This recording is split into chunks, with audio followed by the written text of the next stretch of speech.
नमस्कार, नादी टीवी देख रहे हैं आप और मैं हूं आपके साथ नंसी शर्मा। और चलिए बुलेटिन की शुरुआत करेंगे, लेकिन उसके पहले सीधा रुख कर लेते हैं लखनऊ की ओर, जहां पर CM Yogi Adityanath press conference कर रहे हैं। ये बैठक आयोजित, यह प्रेस वार्ता मैंने यहां पर आयोजित की है। आदरणीय प्रधानमंत्री जी ने देश के स्वतंत्रता दिवस के अवसर पर देशवासियों के सामने टैक्स यानी टैक्स रिबेट के बारे में जो चर्चा की थी और रिफॉर्म के बारे में जो चर्चा की थी, मात्र 20 दिन के अंदर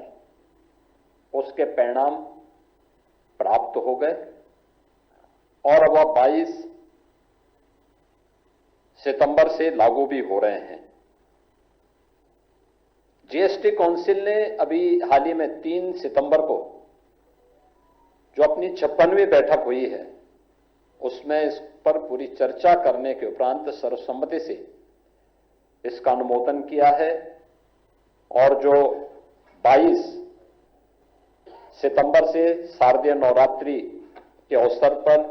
लागू हो रहा है। मुख्य रूप से यह अब तक के टैक्स रिफॉर्म का एक बहुत बड़ा अभियान का हिस्सा है और यह आदरणीय प्रधानमंत्री जी का देशवासियों के प्रति को दीपावली का गिफ्ट भी है, क्योंकि इतना बड़े पैमाने पर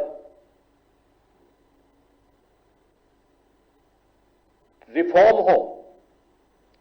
और एक कॉमन मैन के बारे में उसे विभिन्न सेक्टर में इतनी छूट मिले, यह अत्यंत महत्वपूर्ण है उसके बारे में जानने के लिए। सबसे पहले हम लोग चर्चा करें तो जब जुलाई 2017 में जीएसटी लागू हुआ था, जीएसटी के पहले जो अलग अलग टैक्सेस थे, सेस थे, न केवल उद्यमी और एक व्यापारी उसके कारण परेशान होता था, बल्कि आम उपभोक्ता पर भी और एक ईमानदार टैक्स पेयर पर भी इसका व्यापक प्रभाव पड़ता था। अनेक ऐसे क्षेत्र थे जिसमें वैट, सेल टैक्स और अन्य तमाम प्रकार के जो टैक्सेस थे,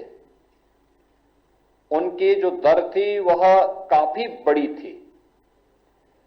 अनेक प्रकार के सेस थे। कोई भी इंटीग्रेटेड फॉर्म टैक्स का नहीं था।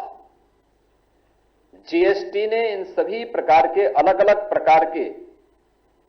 जो सेल टैक्स के थे, वैट के थे या फिर अलग अलग प्रकार के सेस थे, इन सबको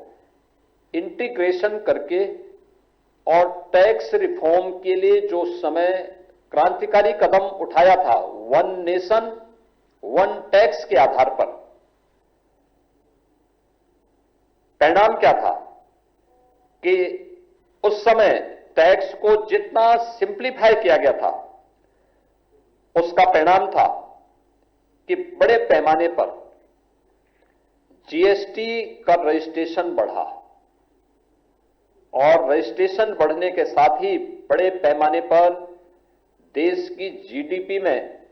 अप्रत्यक्ष कर का योगदान भी होता हुआ दिखाई दिया। 17 के बाद का सबसे बड़ा जो रिफॉर्म टैक्स के क्षेत्र में है, उसमें अगर आप देखेंगे तो जो ये टैक्स में जो रिफॉर्म सामने आया है, अब तक हम देखते थे कि 4 स्तरीय जो 4 लेयर की टैक्स की प्रणाली थी, 5%, 12%, 18% और 28%। इन 4 को अब कम करते हुए 2 श्रेणी टैक्स की रखी गई है, 5% को और 18% को। 12 और 28 2022 के स्लैब को जीएसटी ने समाप्त कर दिया है। हां, कुछ सिन आइटम और लग्जरियस आइटम ऐसी हैं जिनमें 40% का जो जीएसटी है वह बना रहेगा। वह अलग एक व्यवस्था है, लेकिन महत्वपूर्ण है कि अब केवल 5% और 18% का यह टैक्स ही, दो स्लैब ही जीएसटी की मुख्यतः रहेंगे और जिनके माध्यम से यानी देशवासियों को बहुत बड़ी राहत इसके माध्यम से मिलेगी हर एक स्तर पर। यानी रसोई से लेकर के, एक किसान से लेकर के, घर के निर्माण से लेकर के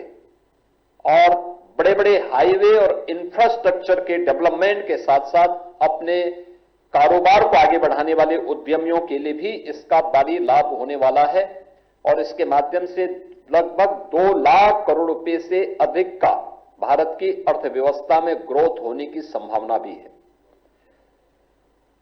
जनता को जो राहत इस टैक्स से मिलने जा रही है, एक सामान्य गृहस्थ परिवार के लिए, अगर आप देखें, दूध है, दही है, पनीर है, शैंपू है, टूथपेस्ट है, साबुन है, साइकिल और बच्चों से जुड़े हुए सामान, जितनी भी सामग्री है, घरेलू सामान है, इन पर अब केवल 5% या 0 टैक्स होगा। इससे रोजमर्रा के खर्च में जो लोगों की पूंजी है उसमें बचत होगी, लेकिन साथ साथ लोगों की खपत की कैपेसिटी बढ़ेगी, व्यक्ति ज्यादा खरीद सकता है। अन्नदाता किसानों के लिए देखेंगे, ट्रैक्टर, टायर, कीटनाशक, सिंचाई के उपकरण, इन सब पर जो टैक्स है वह घटा करके 5% कर दिया गया है। खेती की लागत को कम करने और ग्रामीण भारत की अर्थव्यवस्था को सुदृढ़ करने में इससे काफी बड़ी मदद मिलेगी।